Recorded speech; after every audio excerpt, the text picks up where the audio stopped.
तो इससे पहले वीडियो में हमने क्वेश्चन नंबर 1 to 5 पूरे कर लिए हैं। अब शुरू करते हैं question number 6 to 10, 6 to 9। Question number 6, the length of A tangent. ये क्वेश्चन नंबर 1 हमने किया था 2 या 1, उसके जैसा है बिल्कुल, क्वेश्चन नंबर 1 का जैसा है बिल्कुल same. The length of A tangent from A point A, from A point A, from A point का मतलब पॉइंट ए सर्कल के बाहर है कहीं ना कहीं, ये हमने पॉइंट मान लिया, यहाँ पे है, कहीं मान सकते हैं पूरे बोर्ड पर कहीं भी। The length of a tangent from A point A, किसी फ्रॉम ए पॉइंट ए, बाहर के पॉइंट ए से, from A point A at distance 5 centimetre from the centre. और ये पॉइंट जो है ना सेंटर से 5 के डिस्टेंस पे है, ये टेंजेंट है और पॉइंट की डिस्टेंस सेंटर से कितनी है 5 centimetre. The length of A tangent from A point at distance 5 centimetre from the centre. Point जो है वो सेंटर से 5 सेंटीमीटर डिस्टेंस पे है और वहाँ से जो टेंजेंट हमने ड्रॉ की है उसकी लेंथ कितनी है 4 सेंटीमीटर। टेंजेंट की लेंथ कितनी है 4 सेंटीमीटर। फाइंड द रेडियस, और रेडियस हमको यहाँ पर फाइंड करनी है। ठीक, ये एंगल कितना हो गया 90 डिग्री का। क्यों? क्योंकि tangent is perpendicular to radius through point of contact. तो बिल्कुल क्वेश्चन नंबर 1 के जैसा है एकदम, कि सेंटर से एक पॉइंट है 5 सेंटीमीटर डिस्टेंस पर पॉइंट ए, वहाँ से जो टेंजेंट ड्रॉ की गई है सर्कल पर उसकी लेंथ 4 सेंटीमीटर। तो क्या करने वाले हैं हम लोग, क्योंकि tangent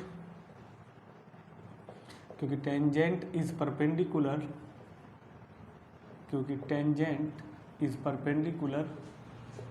tangent is perpendicular to radius through point of contact. तो angle OPA is equal to 90 degree. Now in triangle OPA by Pythagoras theorem, PGT मतलब क्या, मैंने क्या बताया है आपको, PGT मतलब पाइथागोरस थ्योरम। 90 के अपोजिट हो जाएगा कितना, OA square is equal to OP square और प्लस AP स्क्वायर। तो OA की वैल्यू 5 सेंटीमीटर, OP की वैल्यू फाइंड ही करनी है रेडियस तो हमको, और AP की वैल्यू 4, 5 का स्क्वायर 25, OP स्क्वायर 4 का स्क्वायर 16 को ले आओ इधर, तो OP square is equal to कितना हो गया 9, that is OP is equal to square root of 9 मतलब 3 सेंटीमीटर। तो रेडियस ऑफ सर्कल कितनी आ गई 3 centimetre. Radius of circle 3 centimetre. तो बिल्कुल क्वेश्चन नंबर 1 का जैसा था, इसलिए मैंने थोड़ा सा इसको फास्ट करा दिया है, क्योंकि क्वेश्चन नंबर 1 में मैंने आपको इसको बहुत अच्छी तरह समझाया था और आंसर भी 3 सेंटीमीटर ही आ रहा है। ठीक है, अब आते हैं क्वेश्चन नंबर 7 पर। ये थोड़ा सा समझने का क्वेश्चन है, क्योंकि इसमें 2 कॉन्सेंट्रिक सर्कल्स हैं ना। तो क्वेश्चन नंबर कहाँ गया भाई, 7 पर आ जाते हैं, तो इसको नोट कर लेंगे। तो ये तो बहुत ही ईजी था क्वेश्चन नंबर 1 के जैसा। अब शुरू करते हैं क्वेश्चन नंबर 7। क्वेश्चन नंबर 7, आओ जल्दी से। सो क्वेश्चन नंबर 7 में क्या कह रहा है, अच्छा वो तो मैंने लिख दिया ऊपर बोर्ड पे। Question number 7, to concentric circle. Concentric circle क्या बताया था, जिसके सेंटर एक ही हो। पहले सेंटर से एक सर्कल ड्रॉ किया, एक सर्कल एक सेंटर से एक सर्कल ड्रॉ किया। अब इसी सेंटर मानकर एक सर्कल हमने और ड्रॉ करा। कॉन्सेंट्रिक सर्कल जिनके सेंटर एक ही हों, सेंटर दोनों के क्या हों एक ही हों। Two concentric circles are of radius 5 centimetre and 3 centimetre. ये हमारे पास सेंटर हो गया, ठीक है। सो रेडियस ऑफ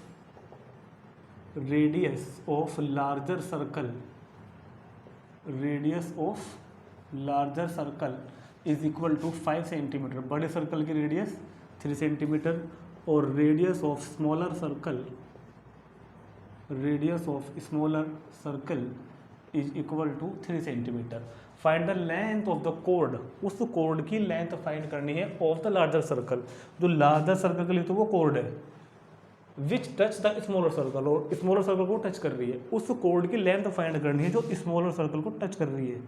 बड़े सर्कल की कोड AB जो है वो बड़े सर्कल की तो कोड है, ध्यान से देखो AB जो है बड़े सर्कल की कोड है, और छोटे सर्कल के लिए कौन है, छोटे सर्कल के लिए ही टेंजेंट। तो हमें इसकी लेंथ फाइंड करनी है AB की। ठीक, we have to find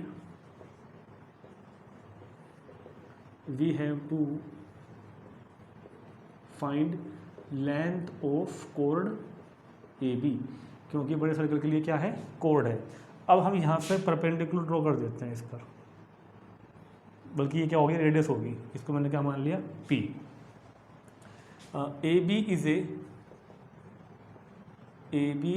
A tangent, AB क्या है यहाँ पर, टेंजेंट है। AB इज ए कितना, AB is a tangent to smaller circle, AB is a tangent to smaller circle at point of contact P। AB जो है वो छोटे वाले सर्कल के लिए टेंजेंट है पॉइंट ऑफ कॉन्टैक्ट P पर। Then OP perpendicular to AB by theorem, वही थ्योरम जो हम बार बार हर क्वेश्चन में यूज कर रहे हैं बाय थ्योरम, कि टेंजेंट जो है वो पॉइंट ऑफ कॉन्टैक्ट से पास होने वाली रेडियस के साथ परपेंडिकुलर होती है। तो OP यहाँ पर क्या हो गया, परपेंडिकुलर हो गया भैया, OP क्या हो गया, परपेंडिकुलर, और O को ज्वाइन कर देते हैं A से। तो ज़रा ये बताना कि जो OA है ना, OA वो बड़े सर्कल के लिए रेडियस है क्या, OA भाई सेंटर से सर्कमफ्रेंस तक की डिस्टेंस को रेडियस तो बोलते हो, तो OA कितनी होगी, 5 सेंटीमीटर। और जो OP है वो छोटे सर्कल के लिए रेडियस है क्या, OP किसके लिए रेडियस है, छोटे सर्कल के लिए रेडियस है OP। तो इस ये बन गया right angle triangle, in right triangle OPA using Pythagoras theorem, जब पाइथागोरस थ्योरम लगाओगे तो अपोजिट टू 90 हाइपोटेनियस OA का square is equal to OP square, और प्लस कितना हो गया, AP स्क्वायर। OA की वैल्यू 5 स्क्वायर, OP की वैल्यू 3 स्क्वायर, एंड AP की वैल्यू तो हमको भी फाइंड ही करनी है।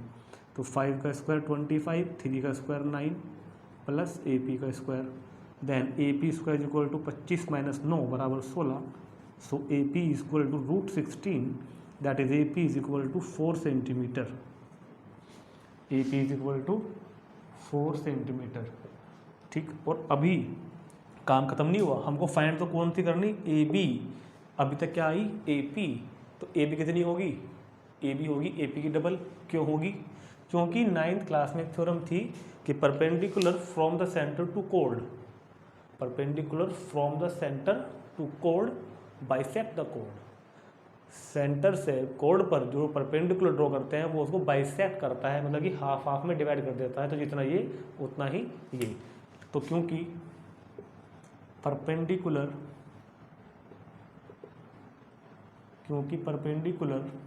फ्रॉम सेंटर, क्योंकि perpendicular from centre to code bisects the code, ये 9 पे थी, बाइसेक्ट्स द कोड। सेंटर से कोड पर ड्रा किया गया परपेंडिकुलर कोड को डिवाइड कर देता है हाफ हाफ पार्ट्स में।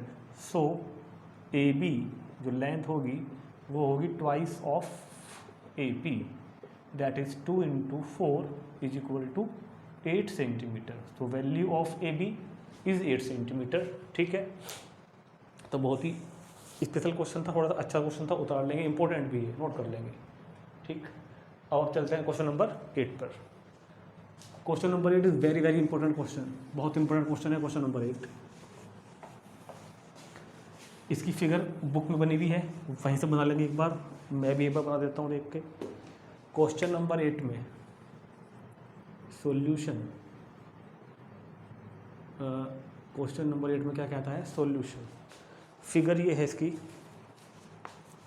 कि ये एक कुछ इस तरह का एक सर्कल है, जो एक सर्कल इस क्वाड्रिलेटरल की चारों साइड्स को टच कर रहा है, ऐसे ऐसे, ठीक ठीक ठीक ठीक। A B C D P Q R S। ABCD is a quadrilateral draw to circumscribe a circle। circumscribe का मतलब होता है कि सर्कल जो है क्वाड्रिलेटरल के अंदर है और उसकी चारों साइड को टच कर रहा है, ठीक है। तो a circle ABCD, sorry a quadrilateral ABCD is draw to circumscribe to circle, prove that AB to prove that that, to prove that में क्या प्रूव करना है हमको, ए बी, ये A B plus C D, A B और उसके opposite C D is equal to A D और plus B C, ये हमको प्रूव करना है। ठीक, तो आइए बड़े ध्यान से देखते हैं उसका प्रूफ कैसे करेंगे हम लोग। वही लाइन जो हम हर क्वेश्चन की स्टार्टिंग में लिख रहे हैं, क्या लिख रहे हैं, क्योंकि टेंजेंट छोड़ा मेरे तो एक टेंजेंट इज ओ सॉरी ये नहीं काम करेगी यहाँ पर, यहाँ तो दूसरी वाली लगेगी एक्सटर्नल पॉइंट वाली, क्योंकि टेंजेंट फ्रॉम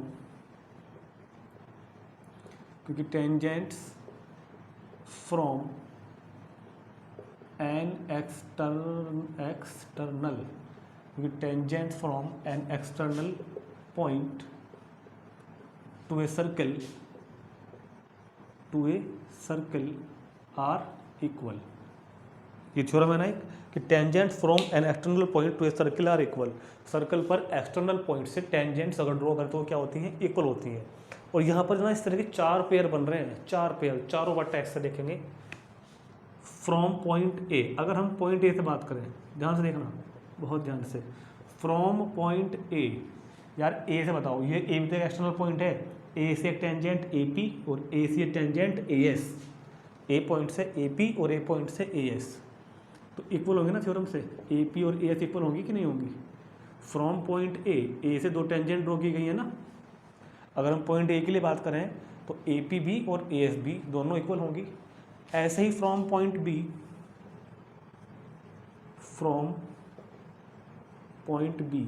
बी से बताओ बी पी और बी क्यू इक्वल होगी, बी पी और बी क्यू इक्वल होगी। ठीक, फ्रॉम पॉइंट सी से बात करें अगर हम, फ्रॉम पॉइंट सी से अगर देखें तो सी क्यू और सी आर इक्वल होंगी, सी क्यू और सी आर इक्वल होंगी, सी क्यू और सी आर इक्वल होंगी।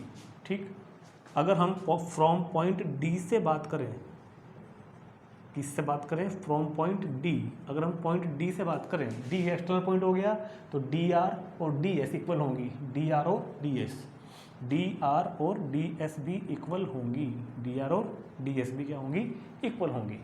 तो हमने पहले ए से देखा ए पी और ए एस इक्वल, फिर मैंने बी से देखा बी पी और बी क्यू इक्वल, फिर मैंने सी से देखा सी आर और सी क्यू इक्वल, फिर डी से देखा तो डी आर और डी एस इक्वल। ठीक, तो मैंने ये इतना निकाल लिया। देखो मैंने यहाँ पे एक निशान लगाया अभी आप वीडियो में 20 सेकंड पीछे, इसको 20 सेकंड पीछे का देखते हैं जैसे रिवर्स करके, 20 सेकंड पीछे का देखो मैंने यहाँ पे निशान लगाया है, क्योंकि यहाँ पर ना एक खास बात है, बहुत ज़्यादा खास बात है जो मैंने अभी आपको नहीं बताई है। क्वेश्चन को पूरा समझा दूँ एक बार, फिर दोबारा से एक्सप्लेन करूँगा, और तब मैं यहाँ पर एक आपको खास पॉइंट बताने वाला हूँ कि यहाँ पर क्या बात याद रखने वाली है। एक तरह से याद रखना कह लो, या बल्कि हम समझा ही दूँगा अच्छी तरीके से क्या बात मुझे यहाँ पर समझानी है, इसको हम थोड़ी देर बाद डिस्कस करेंगे। फिलहाल हमने क्या किया था, point A, point B, point C, point D से हमने ये थ्योरम लगा दी है कि एक्सटर्नल पॉइंट से टेंजेंट्स अगर ड्रॉ किए तो दोनों टेंजेंट्स के पार्ट्स इक्वल होंगे। अब इनको ऐड कर दो, एडिंग ऑल, हमको ये लाना है ना भाई, तभी तो आएगा ऐड करोगे। एडिंग ऑल इधर की जब ऐड करोगे तो क्या लिखा आएगा, A P plus B P plus C R plus D R. अच्छा इधर के ऐड करोगे तो A S plus B Q plus C Q plus D S. अब ए पी और बी पी को ले लेता हूँ एक ब्रैकेट में, ऐसे ही सी आर और डी आर को भी ले लेता हूँ एक ब्रैकेट में। इधर ए एस के साथ समझ गए होंगे कौन सा आएगा, डी एस आएगा भाई, ए एस के साथ डी एस आएगा। क्यों आएगा पता चल जाएगा अभी जिनको नहीं पता लगा। बी क्यू के साथ कौन आएगा, सी क्यू। देखो जिनमें कॉमन पॉइंट है वो ले लिया मैंने, ए पी के साथ बी पी, पी वाला, C R D R, R वाला, A S D S, S वाला, B Q C Q, Q वाला। क्यों, क्योंकि A P plus B P, A P plus B P क्या बन जाएगा भाई, A P plus B P, देखो ना वहाँ पे जाके A P plus B P बन गया A B, plus C R plus D R क्या बन गया, C R plus D are पूरा क्या बन गया, सी डी। और इधर A S plus D S, A S plus D S क्या बन गया, ए डी। और ऐसे ही B Q plus C Q क्या बन गया, बी सी। और मुझे लगता है कि शायद यही ना प्रूव करना हो, A B plus C D is equal to A D plus B C. So proved, question हमारा कंप्लीट।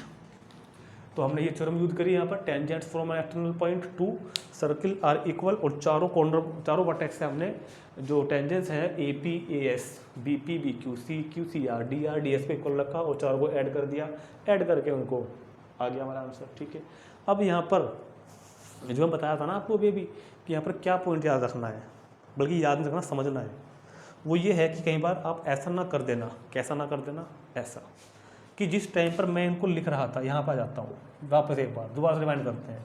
मैंने पहले क्या लिखा था, A P is equal to A S, मैंने यहाँ पर कुछ नहीं सोचा और यहाँ पर आपको कुछ सोचना भी नहीं है, ऐसा ऐसा लिख देना, कुछ नहीं सोचना, A P is equal to A S. फिर मैं आया था B P is equal to B Q, तो जैसे मुझको लिखना है ना, मुझको क्या लिखना है, B P is equal to B Q, तो आप पी वाले को पी वाले की साइड में ही रखोगे, B P is equal to B Q, P वाले को पी वाले की साइड में ही रखोगे आप, ताकि वो जब जिस टाइम उनको जोड़े वो उधर ना पहुंच जाए, इक्वल टू उधर ना पहुंच जाए, फिर नहीं क्वेश्चन हो पाएगा आपका। ऐसे जब मैं यहाँ पे आया था ना सी क्यू और सी आर पर, मुझको क्या लिखना था, सी क्यू और सी आर, तो सी क्यू किधर जाएगा, जिधर क्यू लिखा हुआ आया हुआ है, सी क्यू किधर जाएगा, तो मैंने यहाँ पर सी क्यू को देखो इधर लिया पहले ही, और आर को मैंने इधर लिया, जो जिधर आ रहा है वो उधर रखने हैं, सी क्यू बी क्यू की तरफ रखा जाएगा।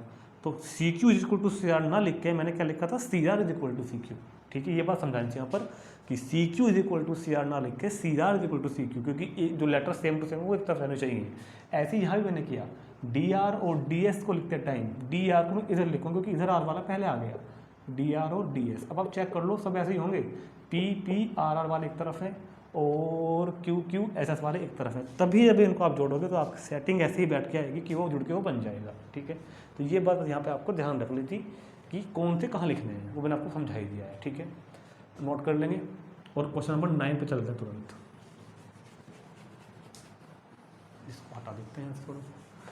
क्वेश्चन नंबर 9 थोड़ा सा बड़ा क्वेश्चन है, इसके लिए मुझे यहाँ पर जगह चाहिए बोर्ड पर, तो मैं जो ऊपर के क्वेश्चन है वो रब कर देता हूँ एक बार, ये वाले, इसको भी मेरा क्वेश्चन नंबर, इसको भी एक बार अभी रीड करके ना यहाँ से पढ़ के इसको भी हटाऊंगा इधर से, क्वेश्चन नंबर 9 को यहाँ से मैं भी हटाने वाला हूँ, क्योंकि बुक में तो आपके पास है ही सबके पास, फिर भी एक बार पढ़ देता हूँ यहाँ पर। और फिगर मुझे लगता है यहाँ भी गिवन है क्वेश्चन में, फिगर मेरे पास यहाँ भी है, क्वेश्चन नंबर 9 के लिए बात कर रहे हैं। सोल्व तो मैं इसको ऊपर से ही करूँगा भाई, क्वेश्चन नंबर 9 का सॉल्यूशन। ठीक, क्वेश्चन नंबर 9 फिगर ही बनी हुई है, यहाँ बना देते हैं figure. It is a circle, ये सर्किल हो गया, ये इसकी हो गई दो टेंजेंट, एक टेंजेंट ये है, दूसरी टेंजेंट ये है, एक्स वाई एक tangent, X dash Y dash दूसरी tangent, P O Q as diameter, O centre, एक और टेंजेंट, टेंजेंट क्या हो गई ये वाली, A B, tangent A B, कहाँ पर कॉन्टैक्ट पॉइंट पे है सी, और ओ ए ओ बी, ये फिगर हमको दिया हुआ है क्वेश्चन में। गिवन वगैरह यहाँ पर नहीं लिखेंगे हम लोग, क्योंकि गिवन में तो जो क्वेश्चन में फिगर बनी हुई है सब लिखा हुआ है वही गिवन है। और टू प्रूव दैट तो यहाँ पर सिंपल सा ही है, angle A O B 90 prove करना है, एंगल ए ओ बी 90। तो एक बार फिगर को एक्सप्लेन कर देता हूँ, फिर मैं इसको रब कर दूंगा यहाँ से। In figure X Y and X dash Y dash, in figure X Y and X dash Y dash, एक तो जो एक्स वाई लाइन है वो, और जो ये X dash Y dash line है ये। In figure X Y and X dash Y dash two parallel tangent, ये दोनों पैरेलल टेंजेंट हैं। X Y X dash Y dash क्या है, parallel tangent to a circle, circle की parallel tangent with centre O, centre O है, and other tangent A B, एक tangent और है ए बी। देखो ए बी टेंजेंट जो है सी पे टच करती जा रही है, point of contact C, intersecting X Y और X dash Y dash, X Y को और एक्स डैश वाई डैश को टच कर रही है, कट कर रही है बी पर। Prove that angle A O B is 90 degree, angle A O B को मुझे 90 डिग्री प्रूव करना है, एंगल ए ओ बी को क्या करना है, 90 डिग्री प्रूव करना है। ठीक, तो इसके लिए देखो अब हम लोग क्या करेंगे, इसके लिए हम लोग अब क्या करेंगे, क्वेश्चन नंबर 9 गिवन तुम खुद लिख लोगे, और टू प्रूव मैं लिख देता हूँ, लिख दे रहा हूँ फिर भी इधर। टू प्रूव में प्रूव करना है एंगल कितना है भाई, A O B is equal to 90। एक छोटा सा कंस्ट्रक्शन कर लेते हैं, कंस्ट्रक्शन कर लेते हैं। और कंस्ट्रक्शन क्या कर लेते हैं, ज्वाइन ओ सी, बस ओ सी को ज्वाइन कर दो आपस में, ज्वाइन ओ सी, ये मैंने ज्वाइन कर लिया। ए ओ बी को मुझे लाना है 90 डिग्री। अब सुनो बहुत ध्यान से, मैं पहले क्या करूँगा, प्रूफ। हम सबसे पहले इन दो ट्राइंगलों को कॉन्ग्रुएंट प्रूव करेंगे। किन किन को, this triangle and this triangle, इन दोनों ट्राइंगलों को कॉन्ग्रुएंट प्रूव करो। क्या नाम होगा, triangle O A P, in triangle O A P and triangle O A C, triangle O A P और ओ ए सी को कॉन्ग्रुएंट प्रूव करो। बहुत ध्यान से देखना, ट्राइंगल ओ ए पी और ओ ए सी को कॉन्ग्रुएंट प्रूव करने के लिए सबसे पहली बात तो ओ ए दोनों में कॉमन है, O A is equal to O A common, O A common. तीसरी बात, ए पी लाइन और ए सी लाइन इक्वल है, ए पी और ए सी क्यों इक्वल है, ए पी और ए सी इक्वल है क्योंकि ये ना एक्सटर्नल पॉइंट से टेंजेंट्स है और एक्सटर्नल पॉइंट से ड्रॉ की गई टेंजेंट्स इक्वल होती हैं। ये दोनों क्या है, ये दोनों है tangents from external point, external tangent from external point. तीसरा, एक तो ओ ए हो गई थी, एक ये दोनों हो गई थी, तीसरा ये वाली, दोनों रेडियस है भाई, ओ पी और ओ सी दोनों सेंटर से सर्कमफ्रेंस तो जा रही है, तो क्या हो गई, radius, and all radius of circle are equal each other. O P और ओ सी दोनों क्या हो गई, रेडियस, ओ पी और ओ सी दोनों हो गए रेडियस। तो by side angle side congruency, side congruency से, by side angle side congruency से दोनों ट्राइंगल कॉन्ग्रुएंट हो गए, triangle O A P congruent to triangle O A C. जब दोनों ट्राइंगल कॉन्ग्रुएंट हैं तो हम क्या कह सकते हैं कि this angle equal to this angle by C P C T, angle 1 is equal to angle 2 लिख दूँ क्या, दोनों ट्राइंगल कॉन्ग्रुएंट हो गए ना, तो सी पी सी टी से क्या होगा, by C P C T से क्या होगा, angle 1 is equal to angle 2, angle 1 is equal to angle 2। तो पहले हमने इन दोनों ट्राइंगल्स में आकर इन दोनों ट्राइंगल को कॉन्ग्रुएंट प्रूव किया और एंगल 1 और 2 को इक्वल लिख दिया। And similarly we can prove that this angle is equal to this angle. अब इनको भी करूँगा, कल को दिखा देते हैं, चलो सिमिलरली लिखते, इनको भी कर देते हैं। जब कह रहे हो तो in triangle O B Q, in triangle O B Q and triangle O B Q के बाद कौन सा होगा, ट्राइंगल ये हटाओ यहाँ से, ओ बी क्यू के बाद O B C and triangle O B C. अब ओ बी क्यू और ओ बी सी को कॉन्ग्रुएंट प्रूव करो, बिल्कुल ऐसे ही। सबसे पहले क्या किया था, कॉमन वाली लाइन ली थी मैंने, O B is equal to, O B common है दोनों में, O B is equal to O B common, और B Q is equal to B C tangent, B Q is equal to B C, B Q is equal to B C, ये दोनों क्या है, ये है टेंजेंट्स फ्रॉम एक्सटर्नल पॉइंट। और तीसरा कौन हो गया, radius, O C is equal to O Q, O Q is equal to O C, ये हो गई मेरे पास क्या हो गई, radius. So by side angle side congruency से, बाई साइड कॉन्ग्रुएंसी से दोनों triangle O B Q congruent to triangle O B C, दोनों ट्राइंगल क्या हो गए, कॉन्ग्रुएंट हो गए। कौन कौन से, triangle O B Q, triangle O B C congruent. और by C P C T क्या हो जाएगा, angle 3 is equal to angle 4। So by C P C T angle 3 is equal to angle 4। तो सबसे पहले हमने बहुत ही सिमिलर सा काम करके दोनों ट्राइंगल को कॉन्ग्रुएंट प्रूव किया। पहले इन दोनों को कॉन्ग्रुएंट प्रूव किया तो 1 इज इक्वल टू 2 के आ गया इक्वल, फिर इन दोनों को कॉन्ग्रुएंट प्रूव किया तो angle 3 is equal to angle 4 के आ गया। अब हमको करना क्या है, हमारा टारगेट कहाँ है अभी, हमारा टारगेट था A O B is equal to 90 degree. हाँ, तो हम लोग ध्यान नहीं दे रहे, हमको ए ओ बी को 90 लाना है ना, हम तो ट्राइंगल कॉन्ग्रुएंट वगैरह प्रूव करते फिर रहे जब से। तो यार ये बताओ ए ओ बी कहाँ बन रहा है, ये ए ओ बी की बात चल रही है। मैं पूछता हूँ तुमसे, ये एंगल कितना है, ये पूरा बताएगा कोई, ये एंगल कितना है, ये एंगल क्या नाम होगा इसका, पहले से बता दो, मतलब चारों का सम। अगर मैं ऐसे कहूँ at O at O angle 1 plus angle 2 plus angle 3 plus angle 4।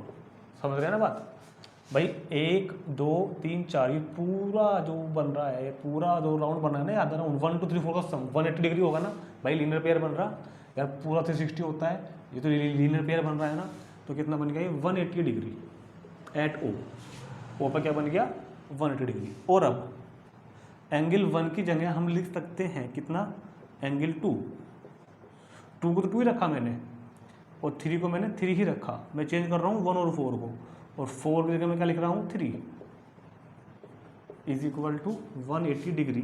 कहाँ से रखा, from first and second, from first and second.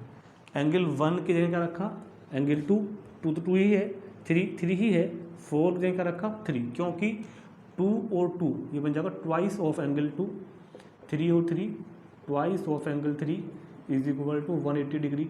2 common ले लो बाहर, 2 कॉमन आ गया तो angle 2 plus angle 3 is equal to 180 degree, और 2 को भेज दो नीचे अपॉन में डिवाइड में, तो angle 2 plus angle 3 is equal to 180 degree by 2।